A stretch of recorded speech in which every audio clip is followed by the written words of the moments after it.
Hello, welcome back to this channel. If you are new here, I welcome you. I am Virginie, an interior designer, and I deal with houses that represent 100% who has to live them, from consulting to the entire renovation process. I also help foreigners who want to buy and renovate in Italy to support them all the process long, otherwise difficult to follow from a distance.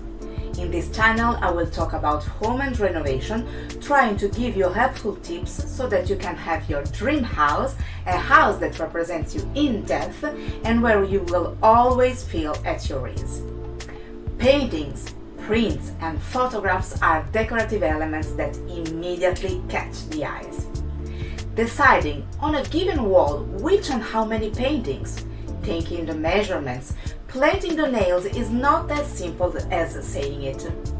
It happens in fact that you spend times on this work only to see that the paintings are badly placed, too close together, or on the contrary, too far apart. They do not have all the same distances, or perhaps that there are frames that don't fit at all with the others. Placing paintings according to specific criteria will have a different effect than arranging them randomly. So, how to get a good result? In today's video, I will try to give you some tips. But before we get started, if you love everything related to the home and renovation topic, remember to subscribe to my channel for more information on this subject. Don't forget to click the like button because it's the best way to support this channel and my content. I truly appreciate it.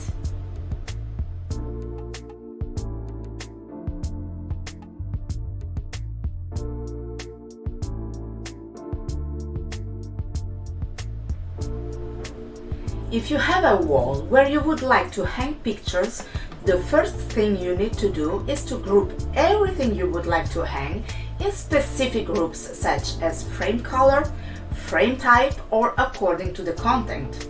That can be prints, photographs, graphics, or other objects. Exclude those paintings that have nothing to do with the style and furnishings of the house. If they have a sentimental value, better to keep them in a different place.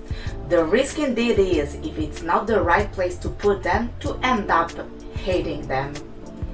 You can try to transform them by changing the frame or painting it, but even so, it doesn't mean that they fit the rest of the elements. Maybe you could also find a way to make it the unique piece, giving it importance with proper lighting too.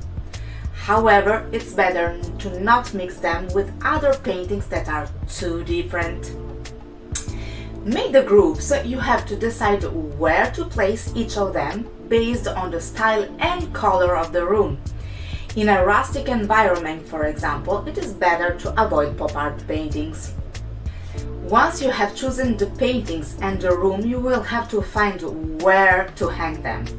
If you have the impression that a wall is a bit empty and sad, it is undoubtedly the right place.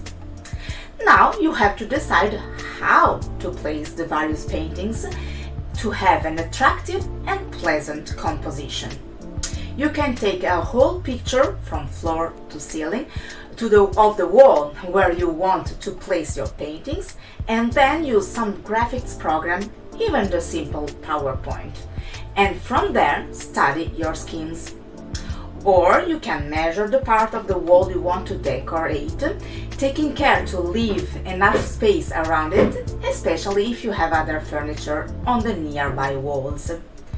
Mark this space on the floor. Then, knowing that the eye has a tendency to look at initially to the upper left and then go in searching of a focal point that is usually central, start the composition right by putting the main picture in the center.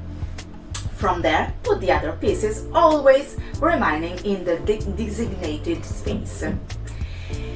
If the composition sits on top of a piece of furniture, center the picture in relation to it. Of course, the scheme you make, whether you do it on the floor or with graphic programs, doesn't have to be made up only with paintings. You can also combine mirrors, letters and numbers, or every other object we want. This could give your composition sparkle and personality. Now, how to put the paintings exactly where you want at the proper distances without puncturing all the walls? Here is a little trick to avoid damages. Take some sheets of paper and cut them according to the profile of each frame, possibly from the back to also mark the position of hooks. To avoid forgetting the combination, you can write what picture it is. Once this is done, place your cutouts on the wall following the composition you decided on the floor or in your graphics program. Fix these sheets of paper with paper tape to avoid peeling off the plaster. I recommend using the level to be sure that all the cutouts are straight. At this point, when you are sure that everything is in order, clamp the nails in the point corresponding to the hooks and then replace the sheets with the paintings. And voila, the job is done.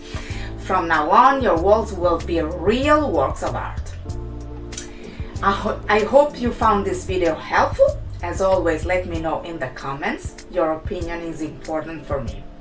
If you would like to share this video with someone you think would be interested, I would be honored and it will help me grow my channel. If you love the video, let me know with a thumbs up, and if you already haven't done it yet, remember to subscribe to my channel and turn on the notification bell so you will not miss the upcoming videos. See you soon. Bye bye!